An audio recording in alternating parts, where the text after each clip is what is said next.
Washington. U.S. President Donald Trump will not visit the Korean demilitarized zone when he travels to South Korea next week, a senior U.S. government official said Tuesday. Speculation had been rife that Trump may visit the de facto border between the two Koreas to send a message to Pyongyang amid its nuclear and ballistic missile threats.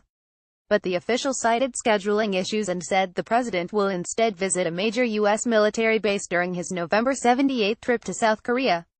The president is not going to visit the DMZ. There is not enough time in the schedule, the official told reporters on background. It would have had to have been the DMZ or Camp Humphreys. No president has visited Camp Humphreys, and we thought that made more sense in terms of its messaging, in terms of the chance to address families and troops there.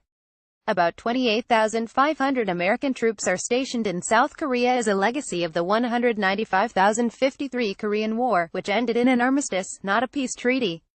Camp Humphreys, some 90 kilometers south of Seoul, was recently expanded to serve as the new headquarters of the U.S. 8th Army, the backbone of U.S. Forces Korea. U.S. President Donald Trump. Trump's visit to the base will highlight South Korea's role in sharing the burden of the alliance, the official said. The South Korean government paid the vast majority of the costs for building that base and repositioning some of the U.S. forces and their families on the peninsula, he explained. Moreover, it is becoming a little bit of a cliché to visit the DMZ, the official added. Since the Trump administration came into office, Vice President Mike Pence, Secretary of State Rex Tillerson and Defense Secretary Jim Mattis have all gone to the heavily fortified border.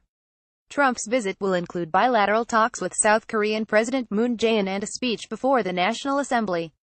Security and trade are expected to top the agenda, as in other countries throughout Trump's 12-day swing through Asia.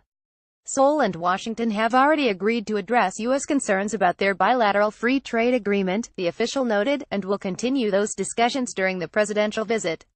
Meanwhile, Trump still believes in using diplomacy to rein in the North Korean threat, the official maintained. The president did not tweet that diplomacy is a waste of time.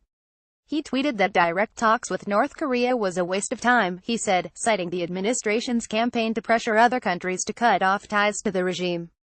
Trump drew criticism last month after he tweeted that Tillerson was wasting his time trying to talk with North Korean leader Kim Jong-un. Direct talks with North Korea are unwise at this time and for the foreseeable future, the official said, absent significant change in behavior by the regime. I would add to that this administration from its earliest days made clear that the door was open for substantive dialogue with North Korea, he continued. North Korea has shown zero inclination to engage in substantive talks with anyone in the world on this subject, not with South Korea, not with the United States, not even with China. Trump will use his trip to Beijing, immediately on the heels of the Seoul visit, to seek China's cooperation in putting further pressure on Pyongyang, the official said. Yonhap.